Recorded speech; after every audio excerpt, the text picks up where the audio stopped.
श्री स्वामी समर्थ. आजच्या व्हिडिओमध्ये आज आपण पाहणार आहोत आलू पराठ्याची रेसिपी. अगदी साधी सोपी.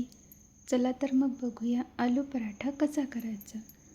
सोबतच आपण दह्याची कोशिंबीर आणि काळ्या कलरचं गोड लोणचं ही रेसिपी आपण वेगळ्या व्हिडिओमध्ये दाखवणार आहोत. आज आपण आलू पराठा कसा करायचा ते बघू. त्याकरता आपण 2 ते 3 आलू म्हणजेच बटाटे उकडून स्मॅश करून घेतलेले आहेत आणि सर्व बेसिक मसाले म्हणजे आलं लसूण पेस्ट, बारीक चिरलेला कांदा, लाल मिरची पावडर, जिरे पावडर, अख्खं जिरं, हिंग, हळद, मीठ, तेल, गरम मसाला, कोथिंबीर, धनिया पावडर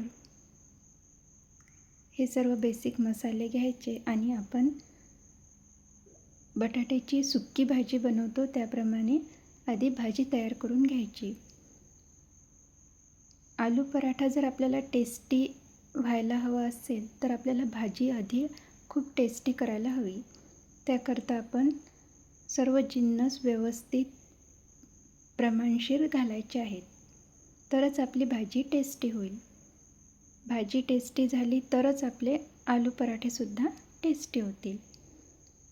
कढईमध्ये आपण आधी तेल गरम करायला ठेवलं. त्यानंतर मोहरी आणि जिरं तडतडल्यानंतर कढीपत्ता जेव्हा आपण तेलामध्ये सुरुवातीला घातला तरच त्याचा सुगंध त्यात भाजीला येतो, म्हणून आधी कढीपत्ता घालायचा. त्यानंतर कांदा परतून घ्यायचा, नंतर आलं लसूण पेस्ट आणि त्यानंतर सर्व बेसिक मसाले घालायचे. हिंग घालायचा, चिमूटभर हिंग शक्यतोवर प्रत्येक भाजीमध्ये घालायचा.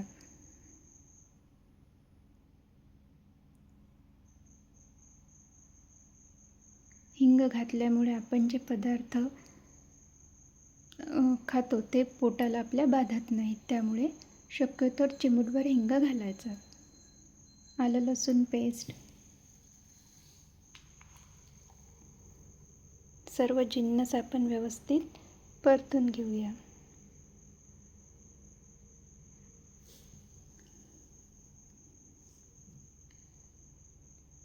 बटाट्यामध्ये कार्बोहायड्रेट्स, व्हिटॅमिन सी आणि पोटॅशियम, फायबर भरपूर प्रमाणात असतात. शक्यतोवर उकडलेला बटाटा किंवा भाजलेला बटाटाच खावा. आपण हे उकडलेला बटाटा स्मॅश केलेला आहे आणि आता हे सर्व जिन्नस, मसाले आणि बटाटा आपण एकत्र केलेला आहे. त्यानंतर वरून कोथिंबीर घालायची. लगेच 5 ते 10 मिनिटात आपली भाजी तयार होईल. बटाटा खाल्ल्याने पचनक्रिया सुधारते, ऊर्जा मिळते आणि रक्तदाबसुद्धा नियंत्रित राहण्यास मदत होते.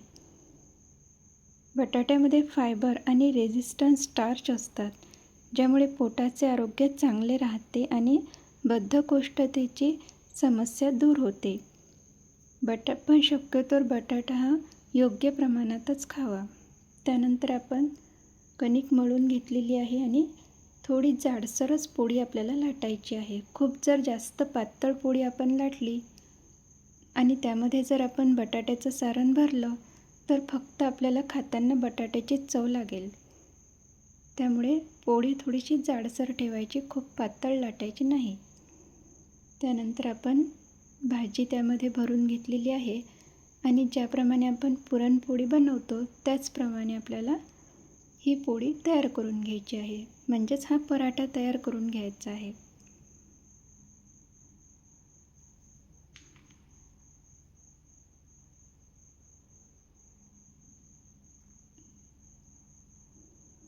बटाट्यामध्ये रेझिस्टन्स स्टार्च असतो, ज्यामुळे आपल्या पोटाचे आरोग्य तर चांगले राहतेच, पण बटाट्यामध्ये मुबलक प्रमाणात पोटॅशियमसुद्धा असते, की जे आपले रक्तदाब म्हणजेच ब्लड प्रेशरसुद्धा नियंत्रित ठेवण्यास मदत करते. तसेच आपले हार्ट म्हणजेच हृदयसुद्धा निरोगी ठेवण्यास मदत करते. हलक्या हाताने आपण पराठा लाटून घेतलेला आहे आणि आता ते लोखंडी तव्यावरती आपण शेकून घेणार. शक्यतोवर लोखंडी तव्याचाच यूज करायचा. पराठा भाजताना आपण तेल किंवा तूप आपल्या आवडीनुसार त्याला लावायचं आहे. इथे मी साजूक तूप लावते.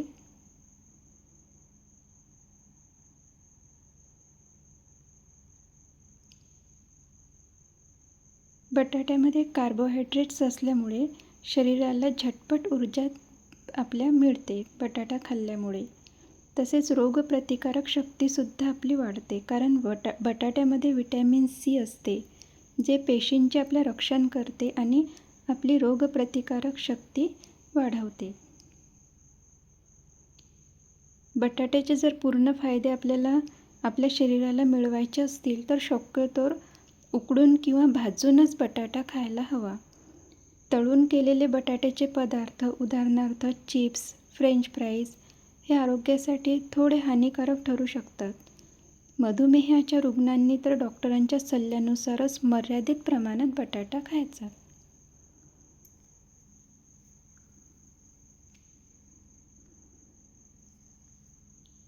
अशा प्रकारे आपण सर्व आलू पराठे तयार करून घेणार. यासोबतच आपण काळ्या कलरचं गोड लोणचं आणि दह्याची कोशिंबीर केलेली आहे.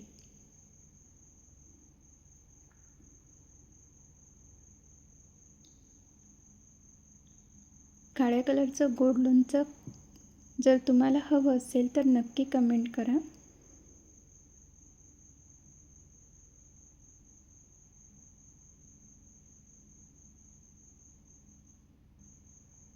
हलक्या हाताने आपल्याला लाटायचं आहे, नाहीतर आपली बटाट्याची भाजी बाहेर येऊ शकते. त्यामुळे हलक्या हाताने लाटायचं.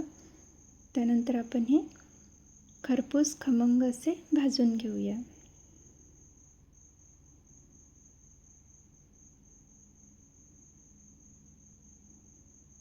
दोन्ही साईडला व्यवस्थित भाजल्यानंतरच त्याला तेल किंवा तूप लावायचं आहे.